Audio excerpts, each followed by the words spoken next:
I'll call this meeting of the Bloomington Commission on Sustainability to order at 6:07 p.m.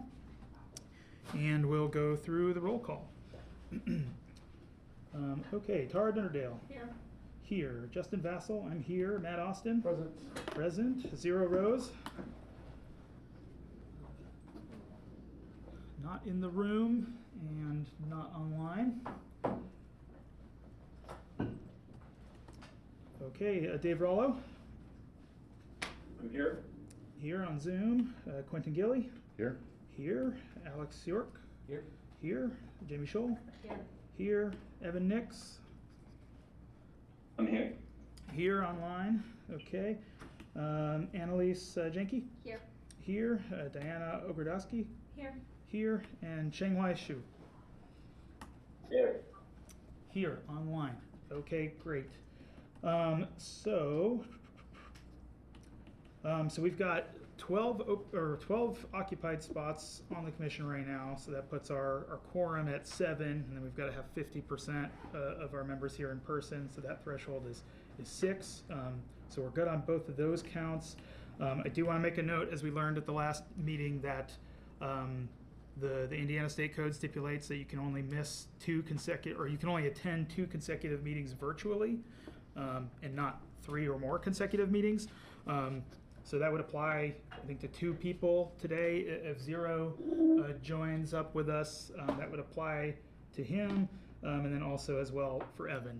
And so the way that we've been doing that is that that does not count for quorum or in any votes that we take. But even with that, we're good to go on the quorum side of things. Okay, great. So we'll move on to the approval of the agenda. I'm debating whether I want to suggest that we move some of the important time-sensitive voting things up. I'm gonna move that. So I'm gonna move that we at least move up the agenda item 7B, which is the BCOS-sponsored O'Neill School capstone project, to maybe we'll say after the public comment, before the report from commissioners. So I'll make that motion. Second. Okay, we have a second. Great. And then when we have people attending virtually, we have to do everything as a roll call vote. So we will go through with that vote. Okay, so this is on the motion to move agenda item 7B after agenda item 5 and before agenda item 6. Tara? Yes. Yes. Justin? Yes. Matt? Yes. Yes. And Zero still absent, I believe. Councilmember Rollo? Yes. Yes. Quentin? Yes. Yes. Alex? Yes. Yes. Jamie? Yes. Yes. Evan? Yes. Yes. Just. Oh, yeah, thanks. I just said that. Yeah. Annalise? Yes. Yes. Diana? Yes. Yes. And Shanghai? Yes. Okay, yes. That's 1, 2, 3, 4, 5, 6. Okay. So we've got 10 yeses. Okay, great. So the amendment is adopted. Are there any other suggested changes to the agenda as amended? Okay, hearing none, then we'll vote on the adoption of the agenda as amended. Tara? Yes. Yes. Justin? Yes. Matt? Yes. Yes. Councilmember Rollo? Yes. Yes. Quentin? Yes. Yes. Alex? Yes. Yes. Jamie? Yes. Yes. Annalise? Yes. Yes. Diana? Yes. Yes. Shanghai? Yes. Yes. Okay, perfect. The agenda is adopted. So we're at agenda item number 4, the approval of the minutes. There are 2 sets of minutes that were circulated, one for April 8th, 2025, which is a bit of a while ago, so hopefully people had a chance to take a look at that, and September 9th, 2025. So I'm going to move that we approve both of these all in one fell swoop to reduce the amount of roll call votes that we have to take. Are there any objections to doing that as a bundle?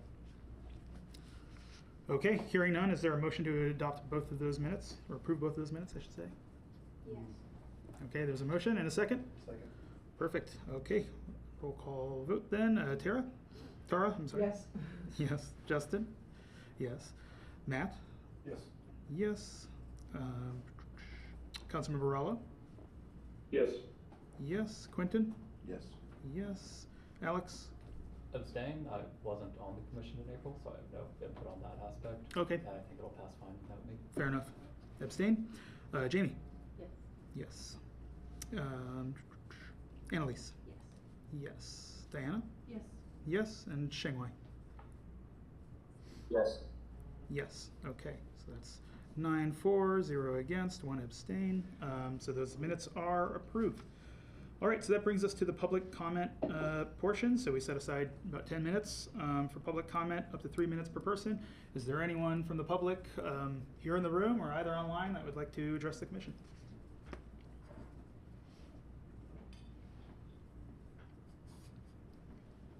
Okay, not seeing any activity. All right, so then that brings us to agenda item 7B as we amended the agenda. So let's see, would it help if I share the packet? Would that be easier? So while I'm getting this pulled up, maybe Alex, if you want to give an introduction for what this is and what we're asking. Yeah. So I listened to a podcast in which they were interviewing somebody from Ann Arbor who in Ann Arbor had started a sustainable energy utility, which functions as a municipal electric utility that operates in parallel with the utility on the grid. Ann Arbor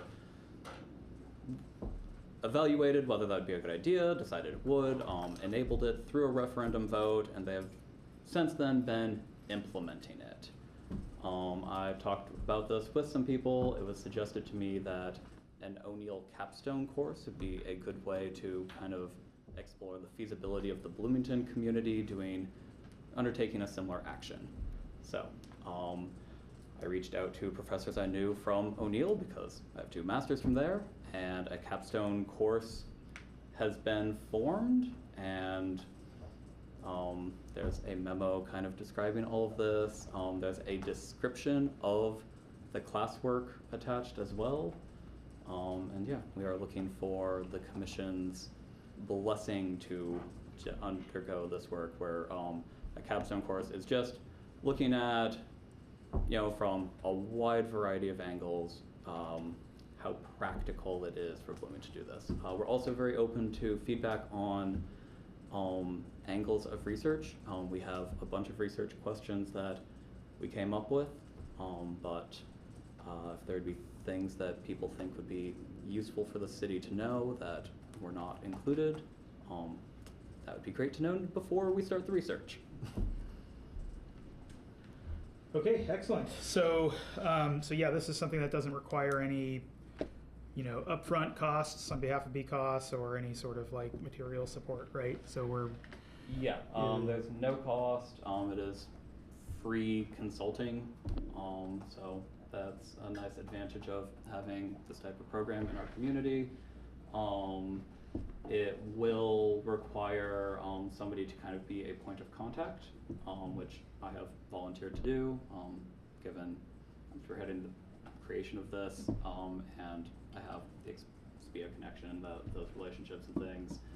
So yeah, there will be questions at times that I'm sure will have to be, I know the students in their research I'm sure will have questions that I may not have all the answers to, and I will have to, find the correct people to get those answers, but I'm signing up to take on that burden. Yeah, perfect. So yeah, I want to open it up to the commission to ask questions that they might have, but yeah, sorry. I guess of also note, we have Professor John Rupp here, who is the professor who will be leading the capstone. So if there are questions about, like how a capstone works, he is going to be a better person to answer that than I am. Excellent. What's the level of city participation that you're expecting?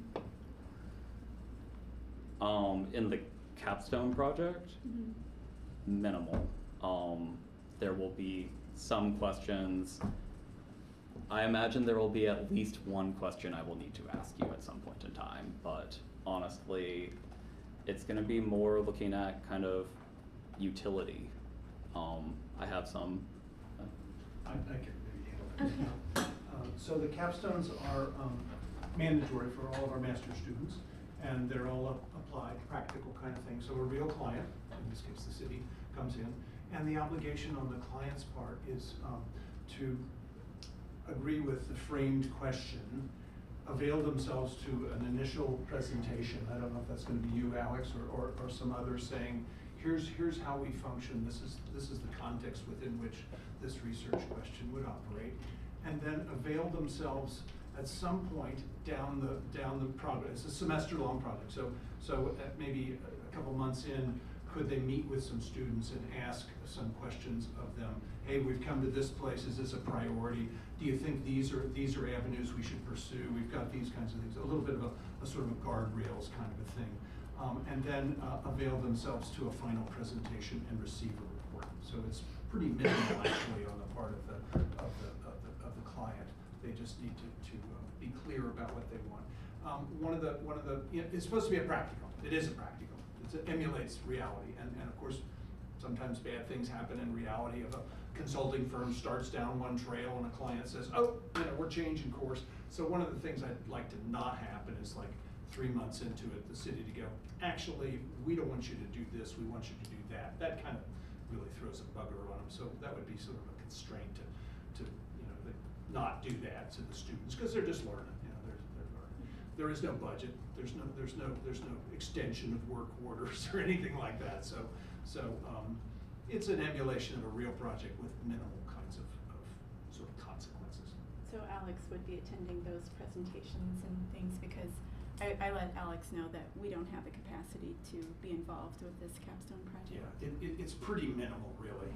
I think it's just a sort of letting the students know that the avenues that they're going down, and they'll go down some blind alleys. And I'm a guardrail. I sort of manage them, but they self-organize. That's part of the drill. And I'll keep them from really sort of running off the edge, but it's not on the client's watch to do that kind of work. Yeah, and I think the intention is that we as a commission would be sort of the client there playing that role. So like, through our points of contact here, through Alex or Annalise or myself as backups if Alex isn't available. Yeah. In preparation for this meeting, I have to lift up Alex and my colleague Nikos Zeragiannis, and I worked quite diligently on this. I assume this is part of the 5-page full description is in there. So we would request of you, this is probably the most work you got to do. Somebody's got to look through that and go, yeah, we like this, or why don't you rank these questions like this, or have you thought about this and take this out? Just some kind of a tweaking, and then get those comments to Alex, and then we'll fold those in. And the students are actually getting ready to register for classes. This was a last minute thing that they kind of knocked on my door last week and said, "Can you do this?" And I said, "Well, you're 6 months late, but we'll do it." And, so if folks can give feedback to you, then we'll fold that into that description. And that's kind of the scope of work, kind of, but they'll get refined later. I Yeah, have two questions.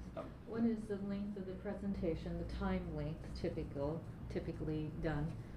The other is, when is the deadline for when you need get feedback for review if there's any changes? We need to vote on it tonight because registration, this class was mostly approved this past Friday, and these types of materials were due 2 weeks ago. Gotcha. So sort of, and I think you'll be moderately pleased with it. I don't think it's going to be a train wreck. As to the presentation duration, I like to push the students at 25 at most. 25. If you're longer than 25 minutes, you're long, and then 25 minutes for interaction with the client. So less than an hour. Yeah, I can speak from my capstone experience, and I'm sure we could have students come to commission meetings as well. I know we did presentations to people in India like at midnight, so. That would be some really level of nice if you could updates. structure it so it would be at a commission meeting. It could obviously be virtual, or others within the city governance structure that could be of interest to them. And then, of course, there's obviously, at that time, literally a presentation of a hard copy. Could be a mini presentation or something. Those are details that can be worked out later. Yeah. Could you scroll down to research questions, because that's kind of the first bullets you find. These ones here? Yeah, that's kind of the like meat of, are these the correct questions to be asking? So my question would be, and I think it's kind of, it doesn't seem like it's a lot of data heavy that you're gonna need, right? Or am I wrong about that? Because sometimes that can be like the hardest part on the client side, you know, as a consultant says, well, can we hire a consultant? Well, even if it's free, it can be a lot of work. But it sounds like, it didn't look like these are like real data intensive types of questions, maybe, or maybe I'm wrong. I would say some of them are, some of them aren't. One thing to explore would be something like, what would be a good place for a sustainable energy utility to start? You know, so that's thinking, the answer is probably like supporting like installing utility-owned solar and storage at people's houses and connecting them kind of microgrid style. But to do that, you're gonna have to do real financial analysis of that world, and you know, that's not going to be light on the data. No, that makes sense. And the other question I'm only, this isn't necessarily a question, maybe we've sort of even looked at it, but just a sort of comment would be, I know that utilities operate in some ways significantly differently from state to state, some ways the same. Just sort of, I know like what that gap is what the expectations might be approaching it in Ann Arbor versus, you know, Michigan versus Indiana, where sort of things are, you know, we have this regulated sort of mandatory monopoly system here. That would just be, it'd be interesting to sort of see a little bit of that early on, but yeah. Yeah, that is, there are a lot of similarities between the two states, but there could be small nuances in the law that in Michigan they found that they could do this, and Indiana this could be already illegal. That's what we want to find out. That's what we want to find out, yes. It's a question for the students. Right. Yeah. I have two questions, mostly procedural. I read this, but I forget. Do we need to specify that BCOS is the client here, or that the city is the client? Because it's specified. They're specified as a client, okay. In terms of the research questions, like how,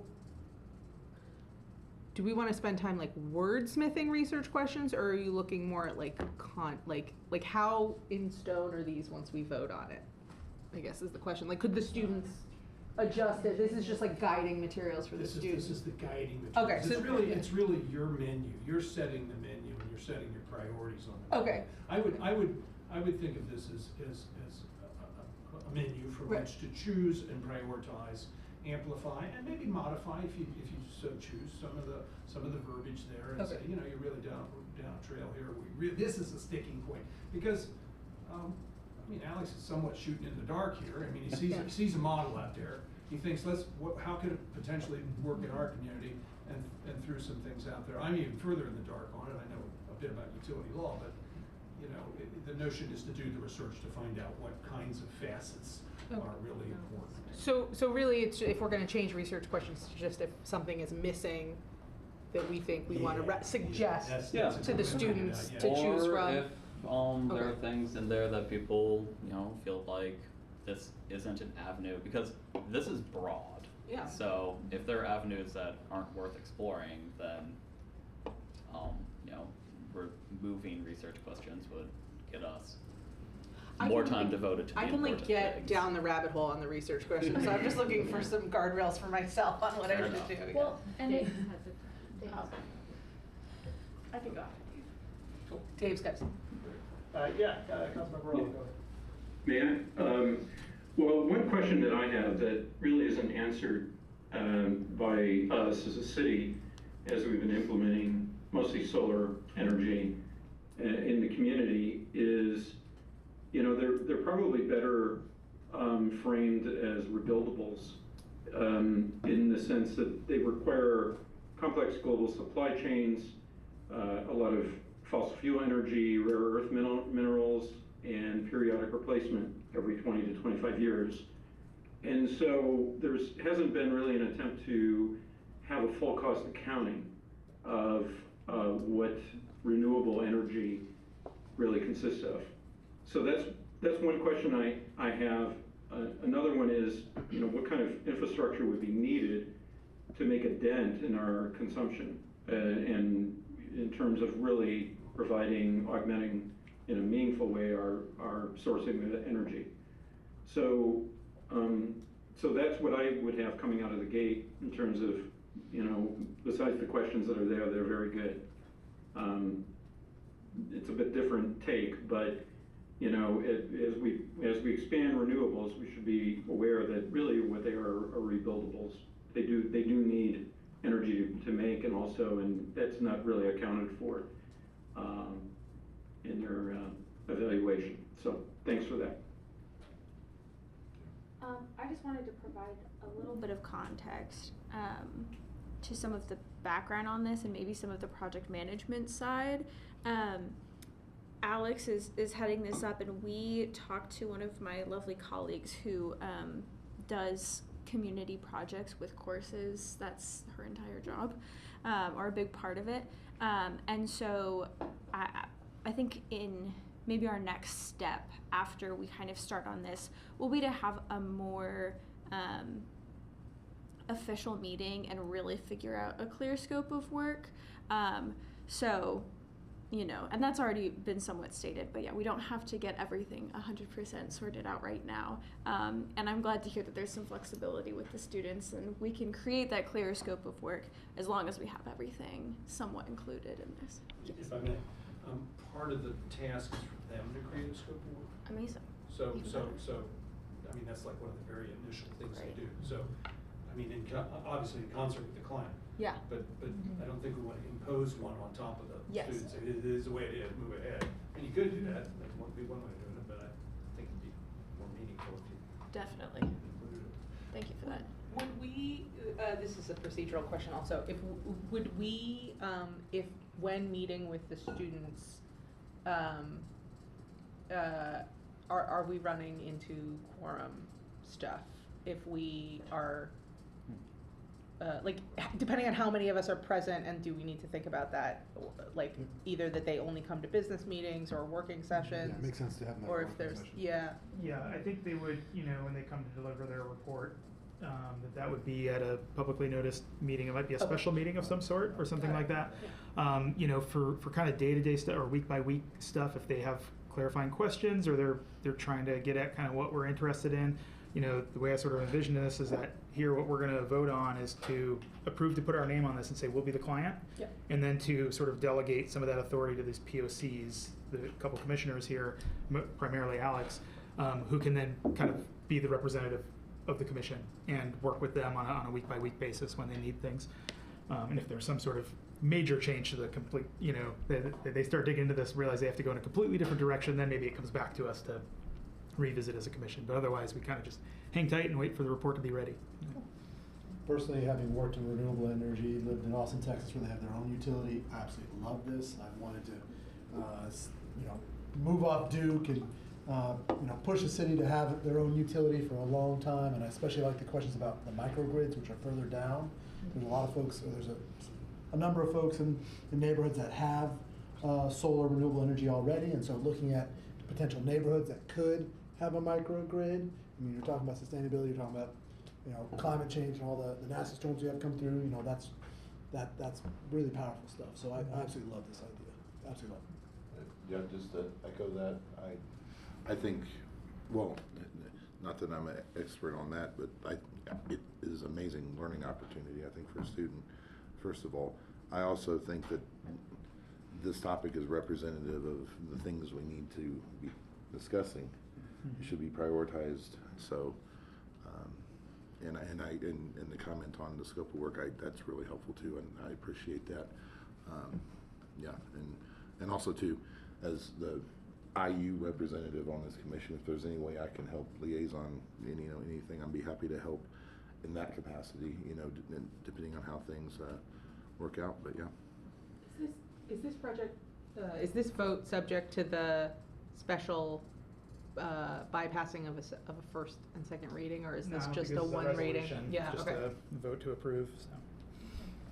I'd also like to make one extra point about the idea of actually implementing this, you know, post-feasibility study and conversations and everything like that. But there is a reality that SB1 passed this year, and municipal governments are facing significant financial shortfalls. So one of the research questions is certainly, you know, to look at initial funding sources, because if our expectation is that Bloomington, the city of Bloomington, provides the funding to start this, I think that there is no way that it happens. So just, you know, recognizing that reality and making sure that we are all aware that the students should be tasked with looking into that as well. Yeah. May I ask a couple questions? Sure. I want to reflect back on the one. If more than 3 of you are gathered, is there some threshold value where that's then Is it more than half? it's a Yeah, if quorum. there's a chance that a quorum could be met, so if there's a chance that half plus one could be Yeah. present, Filled then, seats, Yeah. and we're the discussing. reason- but, The reason I yeah. bring that up is we had the Indiana Utility Regulatory Commission as a client twice, Mhm. 3 times I think, before. And part of the learning process for the students was, okay, this is actually because when you present, that has to Yeah. be a public meeting. Yep. Right. Yeah. So it was a Yeah. learning thing for them. As well as the second thing I want to ask about was proprietary or confidential information. The idea of data came up before. So early on, if they are made aware that there are things that are not to be disclosed, and all that's possible. They can do NDAs. I mean, we did one with Cummins a few years ago. We and it can't. was- We I'm just can't saying- I'm just NDA saying on anyone, our we end. have to tell, we I can't understand. even, I'm we just- can't even reply all to an email, we're not. So if there are sensitivity issues, maybe it's not, you know, that rigid, Yeah. but that, again, remembering that this is a learning experience for the students. The fundamental thing here is for them to understand these dynamics that are in play in the real world. Yeah, so I think this is like a win all around, right? You know, we you know, the students get this great opportunity to do this research, do their capstone project. We get, you know, this nice report, polished report at the end, this presentation. Sorry? Okay. Somebody has to register for it, right? And then, I don't think that'll be a problem. Okay. you know, and then we get to decide what to do with that information, right? Because we're gonna learn a lot from that report, and maybe it looks great, and we're like, cool, we're ready to make some recommendations based off this report, or maybe we need to follow some things up, you know. But either way, it'll set us off on a good path. It's really in line with also a lot of the priorities that we set Yeah. out at the beginning of the year That's right. around community and coalition building and education. So it's stuff we've all said that we want to do as a commission. All right, I'd like to move us onto the vote, but real quick before I do, just want to ask if anyone has any serious reservations about anything that they've read here that they want to bring up, any concerns or anything. Okay, great. Then we'll move on to a roll call vote to approve. And again, what we're doing here is just approving being able to put the BCOS name on this as a client, right? And then to get that report at the end, and to designate Alex and myself and Annalise as backup, primary and backup, you know, POCs to liaise with the students when needed. Any questions about what we're voting on? Okay, great. And we'll go through the roll. Tara. Do you need to get a second? Oh, I'm sorry. Did you move to? I make a motion to take this vote. Second. Perfect. We have a motion, a second, and thank you very much. Okay, perfect. Tara. Yes. Yes. Okay, Justin. Yes. Matt. Yes. Yes. Councilmember Rallo. Yes. Yes. Quentin. Yes. Yes. Alex. Yes. Yes. Jamie. Yes.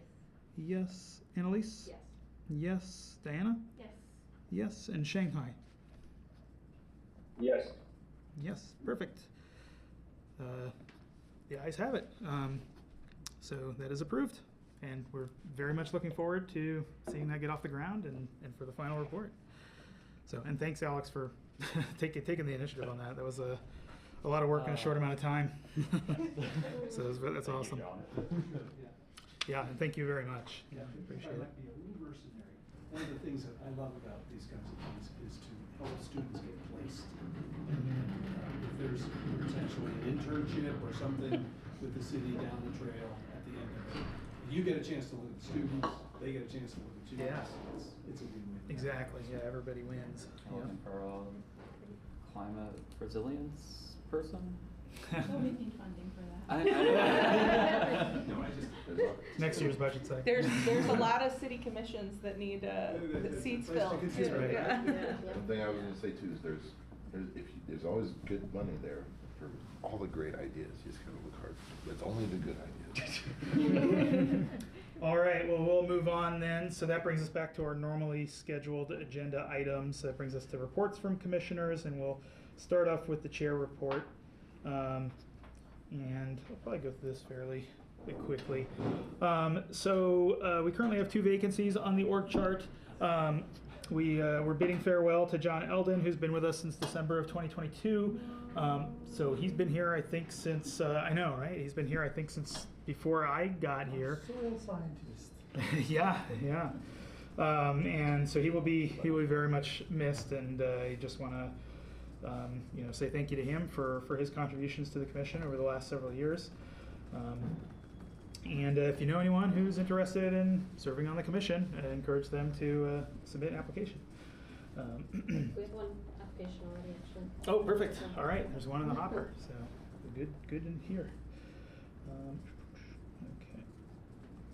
Okay, I'm not going to really dwell on this too much, but just take a look at this at some point when you get the chance, and if I didn't add something that you sent to me, it probably just got lost in my infinite inbox, and just send it to me again.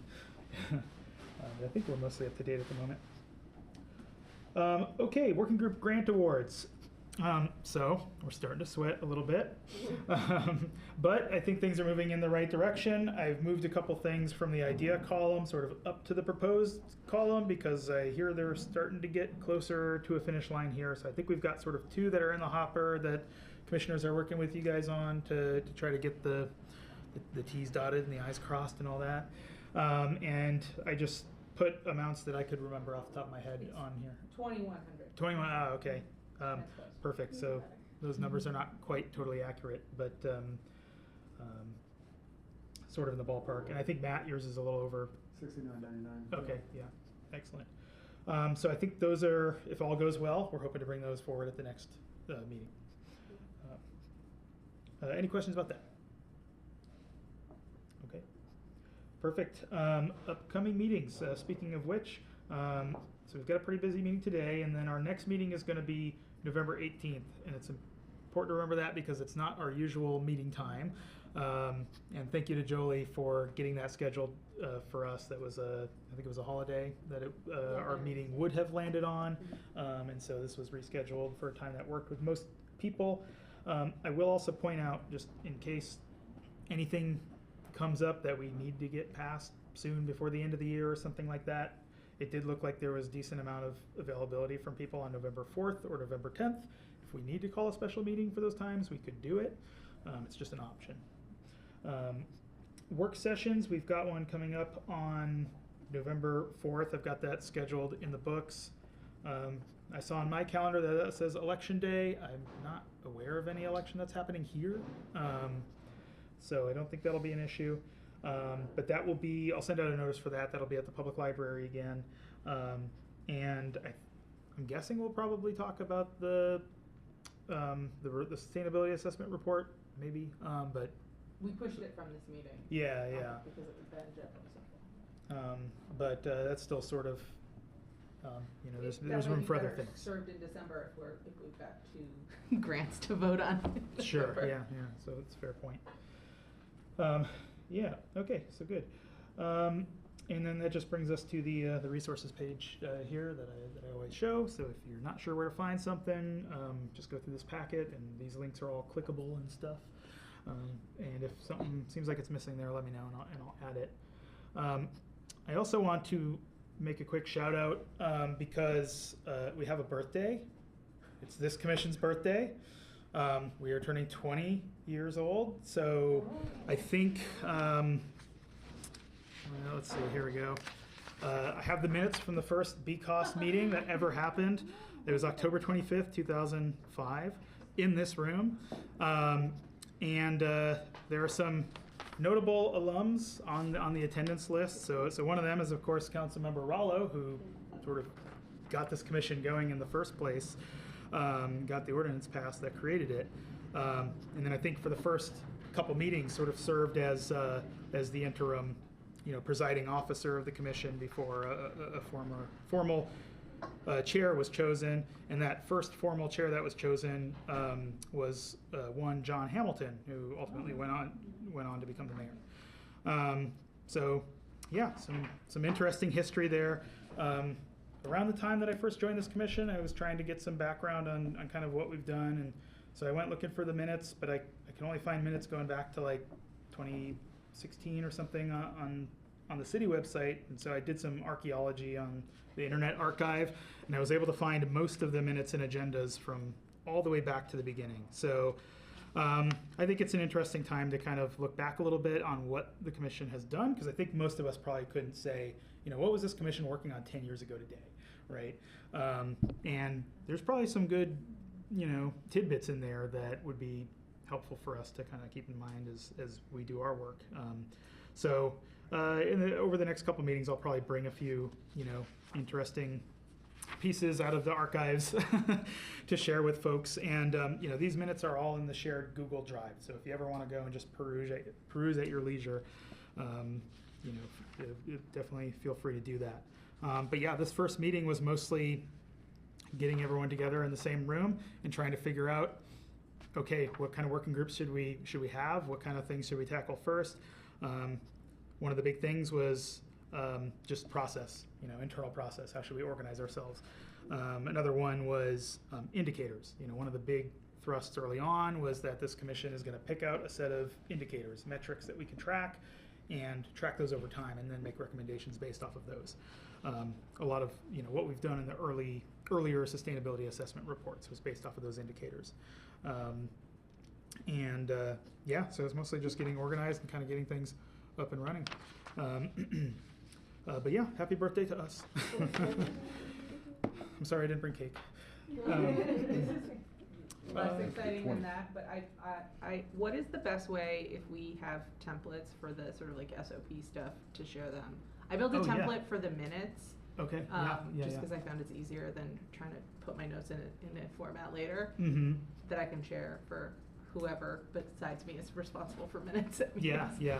I think for basic template stuff, you can just send it to me, and I'll add it to the Google Drive, and I'll also send it to you guys, so you can have it in the onboard if you want.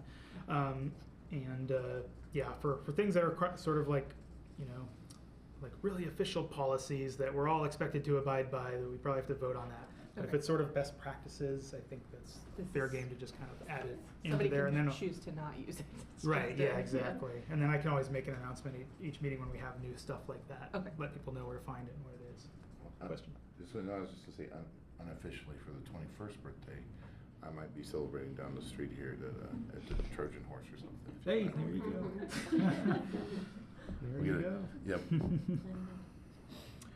Perfect. Any other questions about the chair's report before we move on? Excellent. Alrighty.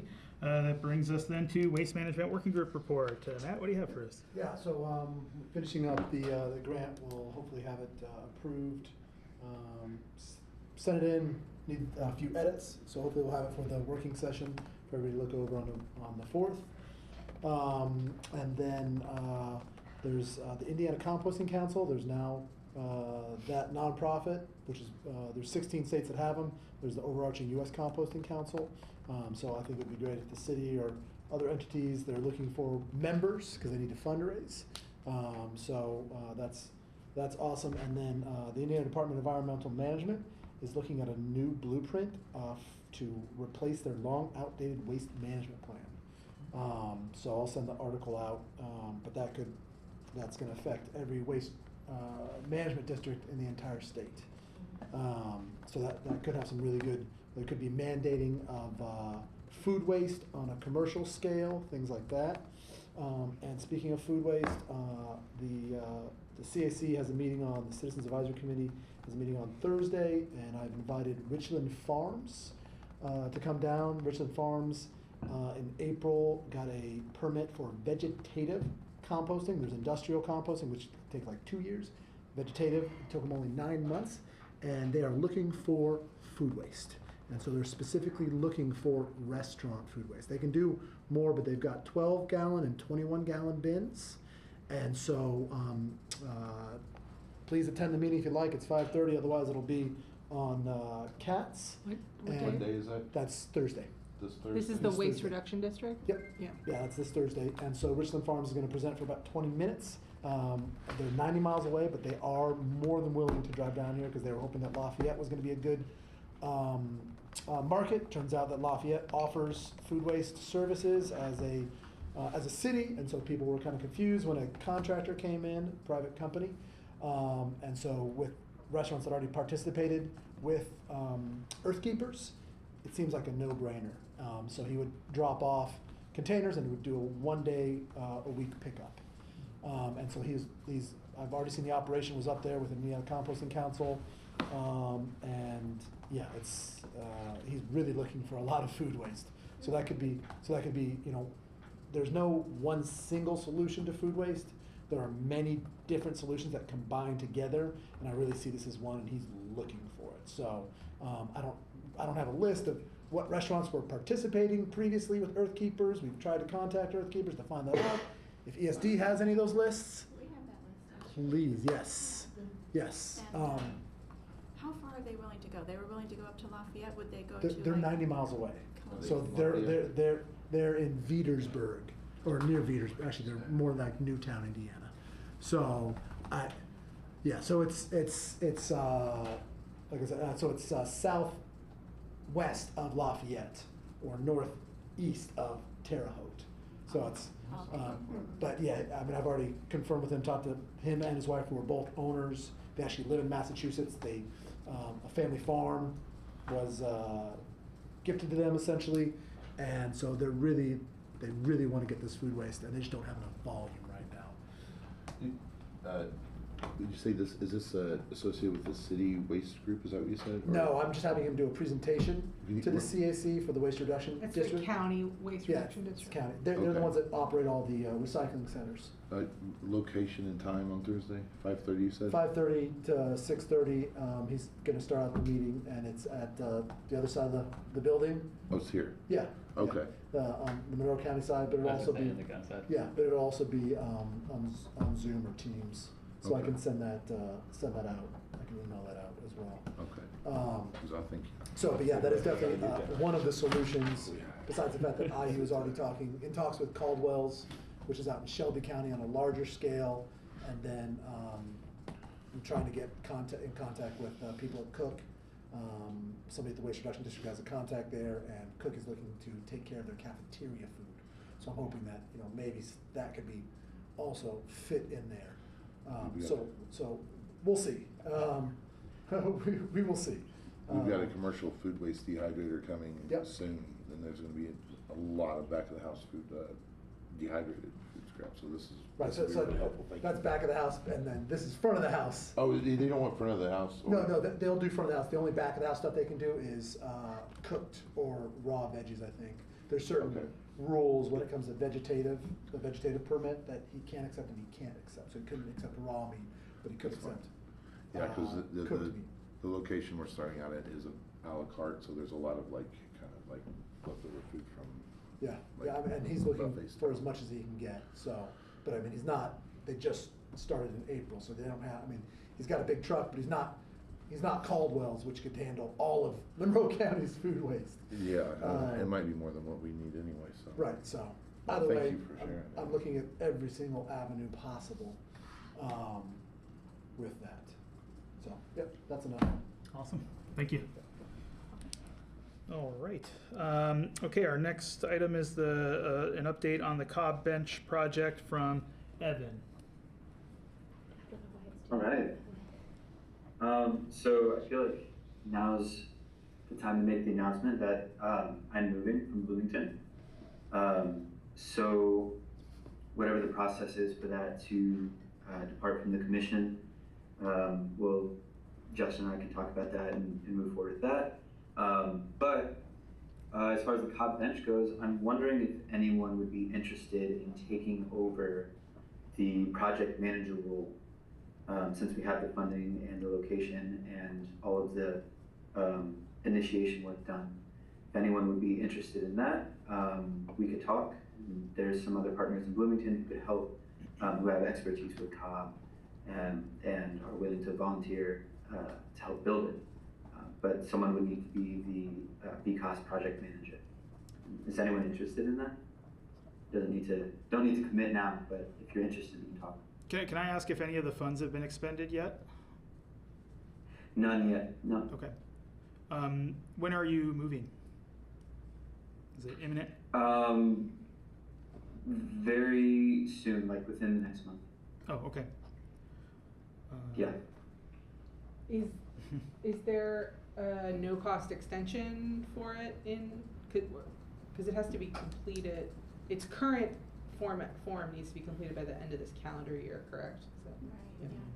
That is true. There is a way to extend. I'm not entirely sure what that whole process would be, but I could help with that.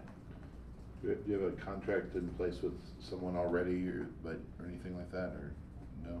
Yep, contract in place with Redbud Books, both the owner of the building and the manager of Redbud, which is the business that's occupying that space, have signed contracts. Committed to maintaining the bench, and have a network of people who are willing to show up and help build it. So they have contracts with the construction manager? No. No, there's not a contract with a separate construction manager. Okay. Would the new project manager need to take on the no-cost extension, or are you gonna do that before you depart the commission? I think we'd I have to can do have that before I somebody depart. It would have to Well, be. again, Justin, Yeah. I know.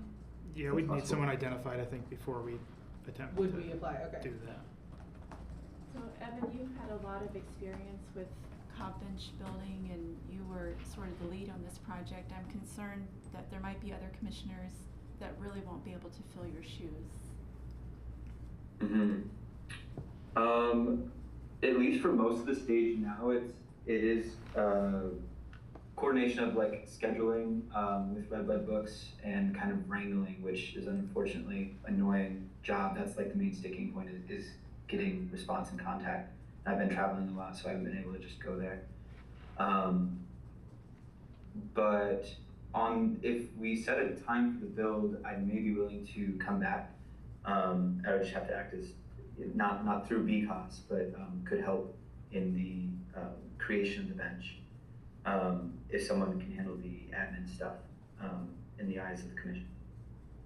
I'm trying to remember, is this like a permitted project? Like, is No, because it's on the private property. but there's no like engineering permit. Okay. They have to like call, they gotta call 811 Just to dig. to dig, but it's not. But we have called 811 before, and we know that there's no lines underneath the spot we were planning on building. We have the maps. We would just need to call within 2 weeks before the actual digging happens, just because that's protocol. Who was? Go ahead. I was going to ask, like, so who was going to actually do the building of it, or has that yet been decided? Like, is there a company? I was going to help lead the building as well as Danny Weddle, and then he's got this company, Terran Robotics, and there are some other employees there who seemed interested in helping with it on the experienced with Cobb side. And then we have signatures of like 30 people, which I know that isn't really a confirmation that they'll show up, but volunteers. And the way that I've run Cobb projects in the past is you just kind of have a training at the beginning of the day, and making the Cobb is pretty straightforward once you know how you get the ratios right, and just kind of oversee it, and a lot of the labor can be done by volunteers. Awesome, that's helpful. I appreciate the context. Sounds like it's sort of just like a group project type of deal. So How many building sessions are there and spread out how far apart? It would probably be over the span of like 3 different sessions. There would be digging and setting foundation, and then building the bench out of hob, the foundation of the roof, sorry, and then the posts of the roof would be the structure that we build the bench around. Then that needs to sit and cure for a week or a little bit longer, and then there would be a day of plastering.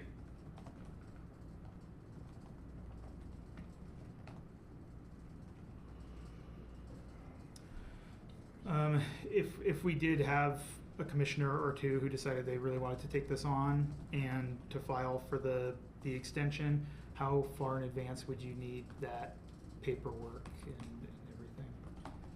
Things get really busy at the end of the year, Yeah. so it would be good to have it by December 1st at the latest. Yeah. Yeah. Okay. Okay, that's doable. Would that extension need to include the names of the new project manager or managers? Yes. Yeah. Yep. And Okay. I would want some sort of confirmation from all the partners that they're still on board, they're okay with this extension, they agree to the timeline, the new timeline. Okay. I have a quick question on the build, having a bit of experience, but it's been some years ago. Not so much with Cobb, but straw bale construction, a little bit with Cobb. It can be done in one day. I know with straw bale you need to make like 2 or 3 passes with your clay over top. So the bench itself could be done in a day. I have seen that much material get added in a day. What you might run into is the weight, like the cob when you're setting it is slightly wet, and the It'll weight can slide. start to compress. But the height of a bench I have seen done in a day, and that's about the limit. And it's full cob, there's no straw bale underneath to kind of help with the structure? The Underneath, form? we would pour concrete for foundation, and then use limestone rubble Like at the base.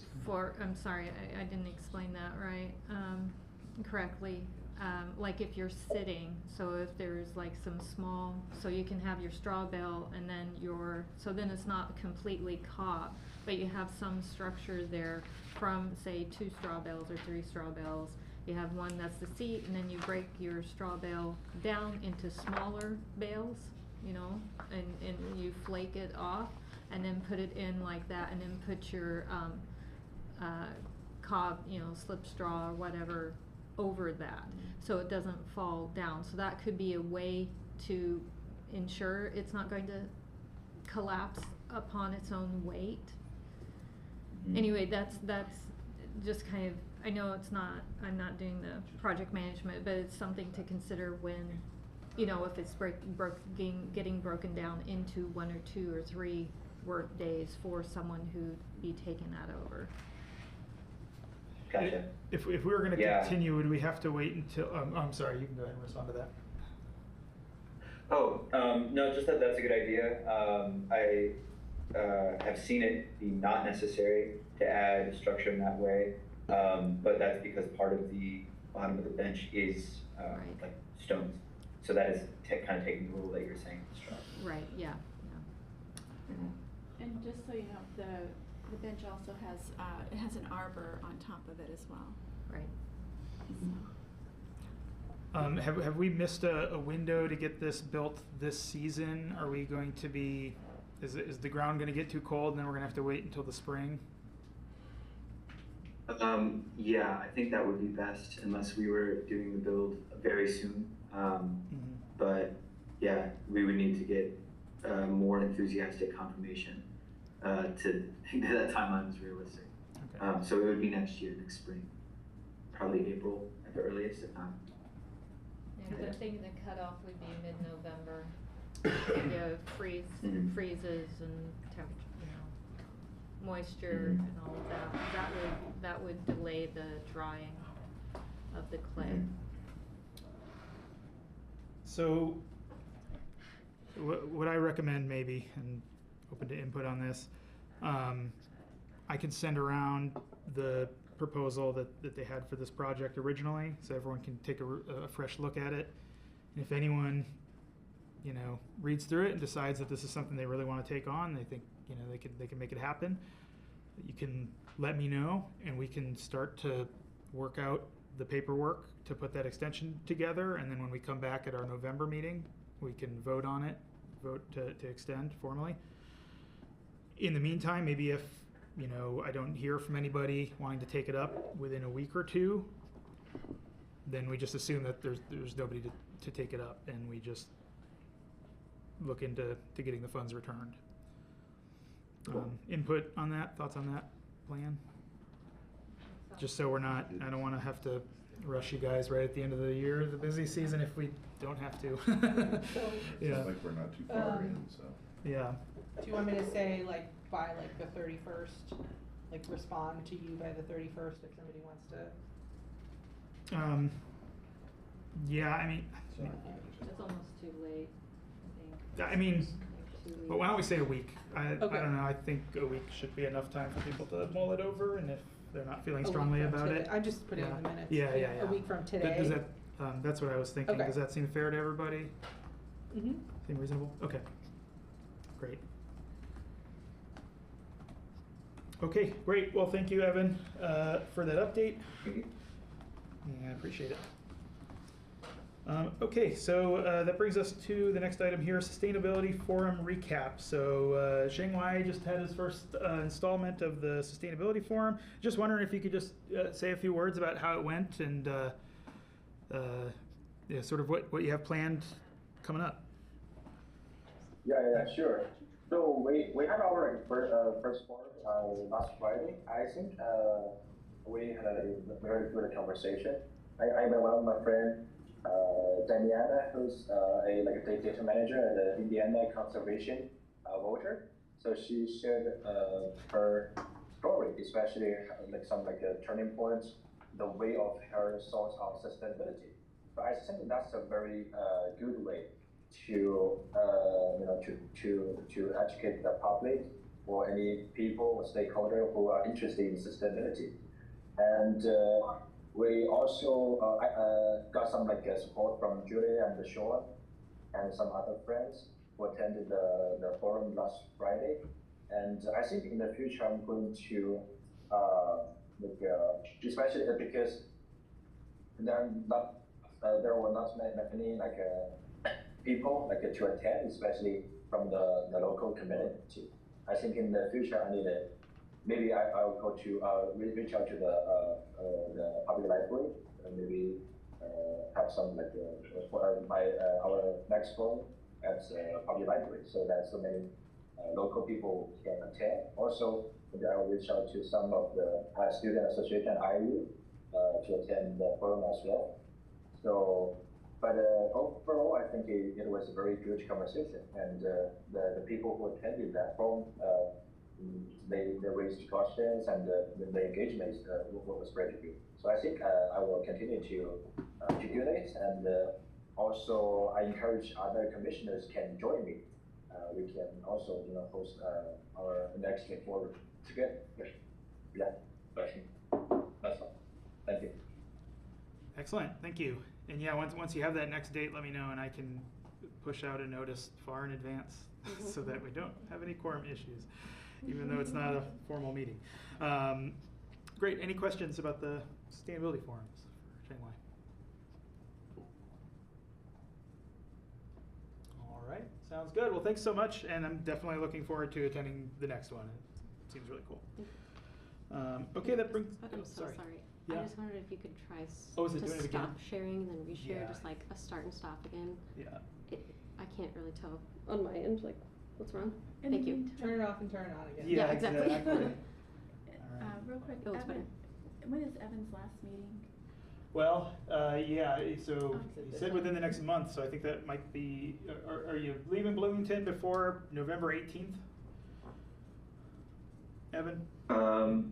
Yeah, I'm currently in Portland, and I decided that I'm just gonna stay here. No. So the closing of my lease and stuff like that is handled by my friends can help move out and stuff like this, but I'm not in Bloomington right now.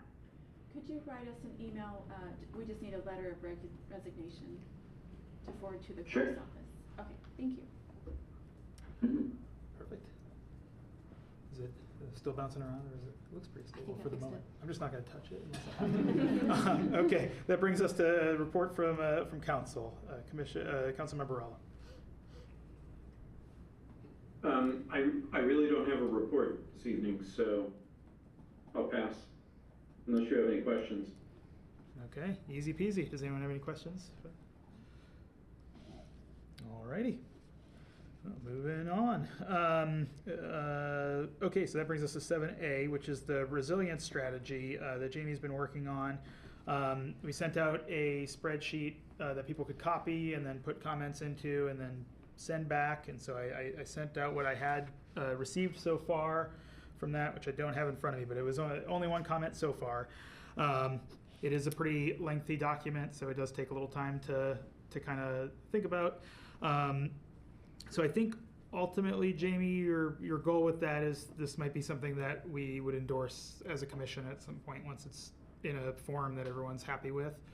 So I imagine we'll probably go through multiple rounds of this process.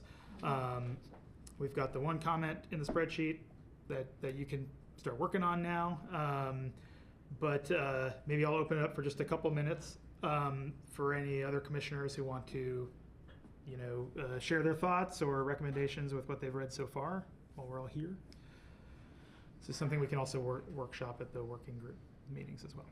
Can we use the same link, like it's not a new one for each round of comments, right? Like if we. Yeah, you can just use the same one. Mm-hmm.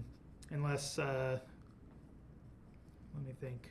I suppose if if the comments from the first round get incorporated, then I'd need to send out the new version of the, but I think for now you could probably operate off, since we only have the one. In this packet, okay. Yeah, just. Mm-hmm. I left a comment that was really just a clarifying question. It might not need anything incorporated, so I can ask that here and maybe we can clear it. It was about, and I'm trying to remember the wording, but basically, growing edible landscaping in places where rain water is collected and things like that, or in public spaces. And I was just curious if there have ever been any sanitation concerns with that, or any issues that we could run into in that realm when having edible landscaping in those kinds of areas. I'm not sure where in the document. Okay, let me go find it. That is. Yeah, lines 442 and 443. I can pull that up quick. And please let me know if I've misunderstood what was in there. Right here. Street medians and stormwater retention areas. And parks, yeah. Okay. For what it's worth, I took a urban foraging class sponsored by Parks and Rec in Bloomington, and the city staffer who led it took us through, I think it was RCA Park, and we foraged edible things. And one of the questions that came up was around pesticide. And she said that that's a reasonable concern with urban foraging, especially if you're foraging somewhere. And she said the city is very good about signage when they have pretty minimal use of pesticides in general in the city parks, and that they're very good about marking it when they're doing honeysuckle invasives or anything. I mean, this is information fully, as a private citizen, I was in this class, but that's the only, but it is something that the city has sponsored before, that if you find food in the parks, you can eat it. Yeah. And I had seen the actual signage outside of the community orchard where they did some spraying, and I was like, whoa. So I did see the signage. Okay. Awesome. Thank you. They also use sometimes they'll use it's got a blue dye to it, so that it's you can actually see what plants have even been treated. Yeah. But that it's not recommended to forage in an area where there's been any pesticide. Yeah. some of this, I think, it's been a little while since I've written this, that I think I might have been thinking of, cattails. We can use different parts of a cattail plant. So with the shoots, it would not be in the water. That would, that's like at Griffey. You can find them there. But you have to be careful if, say, in highways and interstates, because sand and all, or the salts and things get in it. But in the city, we do have so many more codes, and like Tara said, the signage, that I think it's something that could be incorporated. Yeah, that's awesome. Yeah, that was really my only I've actually concern. taken 2 foraging classes with Parks and Rec. Now that I think about it, one at Griffey and one at RCA. Yeah. I want a median only foraging class. Yeah. Median Okay, well, thank you. I appreciate it. Yeah. I was just wanting to add just Yeah. sort of, I think this would be a good topic to workshop. Knowing specifically why or why not we don't have that, I think is a good thing to know as for what we're doing. That I think starting off, sort of heading into that, and I thought about it as soon as you mentioned it earlier, was we're 20 years old. At some point in their time, they decided to call us the Commission on Sustainability. I'd want to know, because sustainability and resiliency has been talked about since day one. Like that's intertwined. Like you use resiliency as a term to describe sustainability in the built environment. It'd be great to go back and see if there's anything in there that might give us an indication of why. Because I feel like I do have kind of an answer to that. You do. I do. Well, yeah. I mean, I think that either way, I feel like I could argue in support of this for an hour, or I can argue, against it. Like it's almost like there's a lot there. For an edible green infrastructure, like on edible. You're talking about the trees resiliency of the. Was this the right thing? I thought this. Never mind. I thought we were talking about resiliency. Not Oh, yet. is this the resolution that you're This looking is at? the- Oh, this- yeah. Hold that's that not thought. Hold I the thought. apologize. Okay. Yeah. Well, I think we could, we can work on the document a little bit more at the working group session, where we can kind of have more time to fluidly go through it and just kind of discuss. So I'll put that on the list. And for those who want to go through it, and it may be good to just go through a section, because if you go through everything, it does get into a lot of detail at some points. When you go through, say, the first section and then the timeline, it allows you to stop and think through. It took me a while to figure out a timeline, like an implementation, and how these things could fit together. So it may take a little processing time to kind of do short little snack bites, sort of, and then make some comments. All right, thanks. Perfect. Yep. Thank you. All right, that brings us to 7C, the working group grants for the sustainability education outreach. Did you have anything you wanted to say about this meeting, Tara? Yeah, well, just so people know what it is. So I wrote a working group grant proposal, which I've sent to Sean and Jolie. They've reviewed it. They came back with some questions that I've answered. I think what is still outstanding is maybe some questions for the city attorneys to figure out if this is for sure something that could be approved.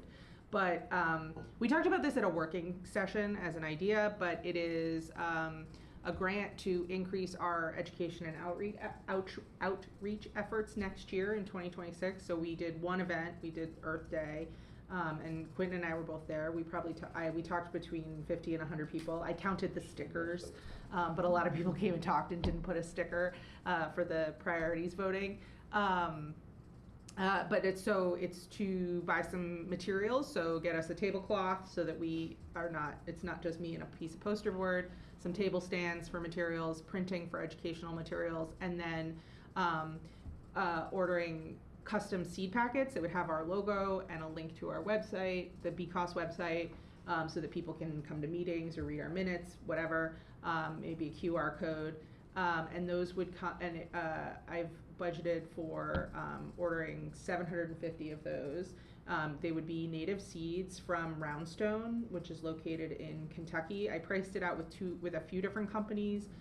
The prices are pretty comparable across, but Roundstone is in Kentucky, just south of the border, just very northern Kentucky. So their ecotype is very similar to ours, so those are the ones that are most likely to have successful germination and survive. But just as a way of instead of handing out a flyer, handing out native pollinator seeds to people as a way of communicating.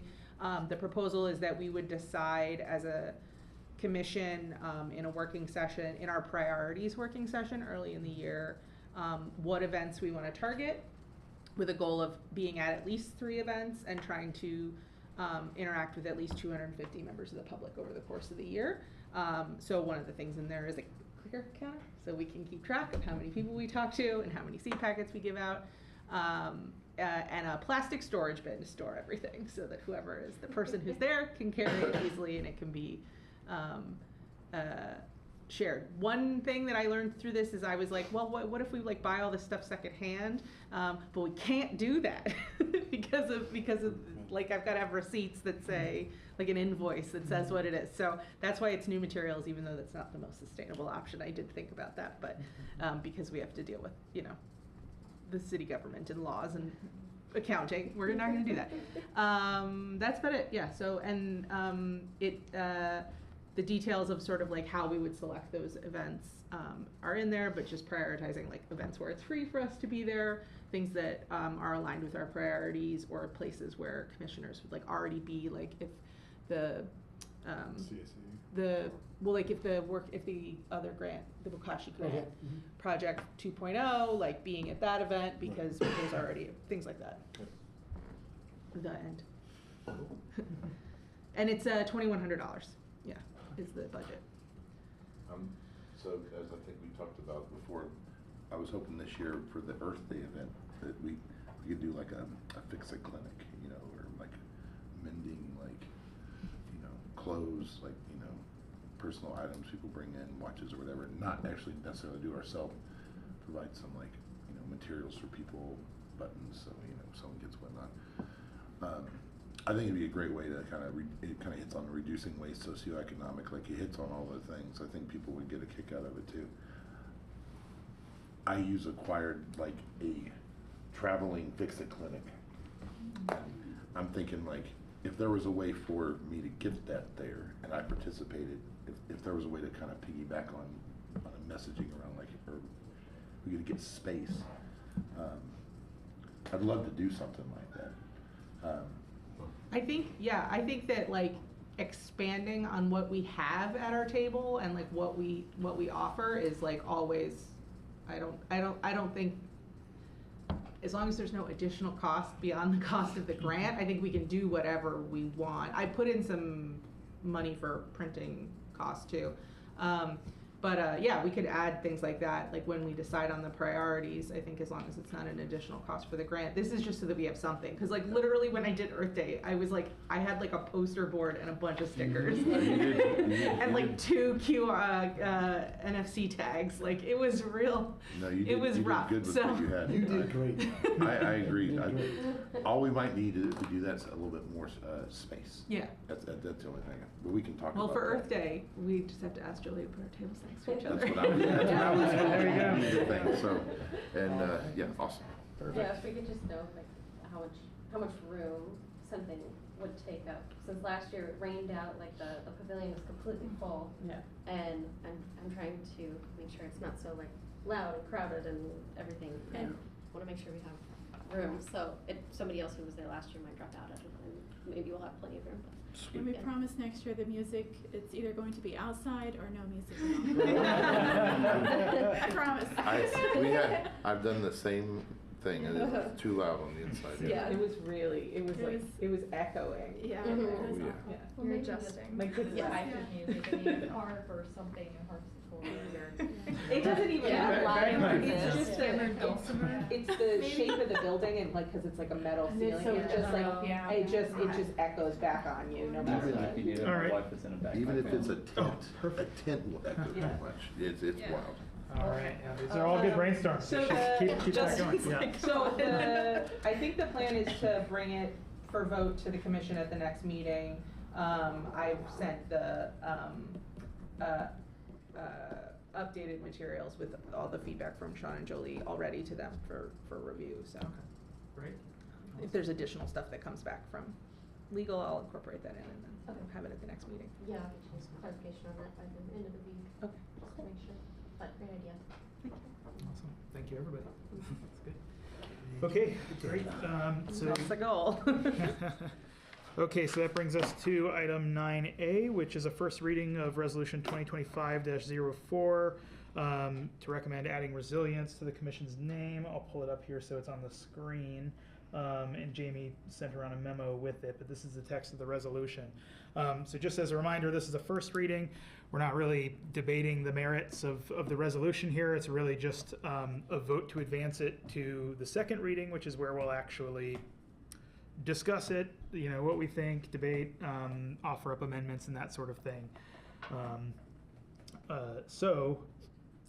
With that said, is there anyone who'd like to offer a motion to advance this to the second reading? I'll make the motion. I didn't know if we were going to, because Quentin had a. No, I was gonna vote to continue, yeah. Oh, okay, Yeah. great. Perfect. All right. Well, I heard a motion from Councilmember Barallo and a second from you, Matt. Perfect. All right. Is there any discussion? So going off of what you said earlier, it could be argued either way. But since sending this out and seeing our political climate and being aware of what is being said and how that's affecting many of us, if not all of us, some of us in stronger ways than other, that adding the word resilience when, you know, it's becoming so politicized. If I'm seeing Joel Salatin talking about more about resilience, and that's leaning one way compared to sustainability, which is leaning another, in what we're experiencing now, to add resilience, even though it's a part of sustainability, I think will be help us to remain relevant in this this group, this commission, remain relevant in no matter in how things may change in the future, and we're in quite volatile times, and I just think this is a good move. I know Dave he's a founder, so I wanted him as part of this as well. Perfect. Well, yeah, we'll have it on the. Dave yeah. does have Dave does have sorry. his hand Yeah, up. Thank you. Yeah, Councilmember Barallo, go ahead. Well, I don't know if it's appropriate since we're not really debating this now, but just to say that I like the idea. I think that resilience is implicit in sustainability, but it provides a clarification anticipating numerous shocks coming that Jamie made explicit in the materials. Yeah, question, Matt. Just one comment on the name. Right now we're BCAS, that will be BSRC, so I'd say Bloomington Commission on Sustainability and Resilience, or otherwise it's BSRC. So just a thought. Oh, B cores or I like B cores. B cores is B, Sustainability? Okay. All right. Just for everybody to put it out there, think about the name. Yeah. Really important stuff. Yep, well, we can bring forward amendments at the next one. Or it could be BCASer. Yes. All right, we should move on with the vote here. So this is to advance it to the second reading. So you don't have to be for it. If you're against it, you could still vote yes, just to bring it to the next meeting. Okay. Tara. Yes. Yes. Justin. Yes. Matt. Yes. Yes. Councilmember Rallo. Yes. Yes. Quentin. Yes. Yes. Alex. Yes. Yes. Jamie. Yes. Yes. Annalise. Yes. Yes. Diana. Yes. Yes. Shanghai. Yes. Yes. Okay, perfect. It advances to the next reading, so we'll see that at the next meeting. All right, then that brings us to the report from staff liaison. Hand it over to you, Sean. I don't really have anything to talk about. Maybe the spooktacular, the remaining activities with the sustainability spooktacular. Yeah, the sustainability spectacular events. It's just been partnering with the community organizations, and the remaining event after this is a tree planted with canopy Bloomington, the near west side one. Actually, that's full. That's true. They've filled up Already with have volunteers, so right. that's really encouraging. But there will be a block party in Butler Park on October 25th. Following that, to kind of celebrate the progress on the near west side. What park did you say? Butler Park. Butler Park. Butler It's Park. called Sustainability Boot. Sustainability Spooktacular. This is But- amazing. I'll be there. Okay, awesome. Few food trucks and busman's holiday will be there. But and then outdoors, they'll be playing. Outdoors. Outdoors, thank you, right. yes. I guess one big piece of good news is our Bloomington Green Home Improvement Program. The rebates was full, it's complete, so we expended the whole budget. That means numerous Bloomington homeowners have chosen a heat pump or gone solar or installed batteries. We had 33 rebates this year, and many of them were quite big because it was the solar and the batteries going in. Lots of people pairing them. So, yeah, successful. Very successful. Mm-hmm. Have you received any sustainable neighborhood grant applications? No, we We actually haven't. haven't. We've had a lot of questions, clarifying questions about how to approach it, which have been great, but no applications yet. But that's Hopefully a lot, soon. that's a lot more questions you've had previously. Interest. Yeah, I think Fantastic. generally more interested. Hopefully we'll be getting applications soon. Yeah, and all our neighborhood, Mhm. I say this as myself and not a commissioner, has offered that we'll share like our grant application materials and everything, because Megan did such a good job on like navigating all of that, that we'll share like our proposal and plan with any other neighborhoods that want to replicate what we did. That's great. That's great. Mm-hmm. Perfect. Well, thank you very much. We have just under a minute left for member announcements. Is there anything anyone wants to announce, promote? November 4th is another workshop at the Community Orchard on Bokashi. So I if think you'd like that's to learn, awesome, if you'd like to learn how to ferment food waste, On November 4th. what November time? 4th, I think it's 1 to 2:30. It's on the Community Orchard's Facebook page as well. You I do sent it that to one and of then my come to the working neighbors. session. She's been having raccoons in her compost pile, so she's. She can put stuff in there that they want, so Yeah. yeah, this will take care of that issue. Awesome. Cool. Well, I'll just remind everyone the work session on November 4th at the library. I'll send out a notice for that. And then remember, our next regular meeting is November 18th, which is sort of off cycle. Great. And that brings us to 7:30. So we stand adjourned.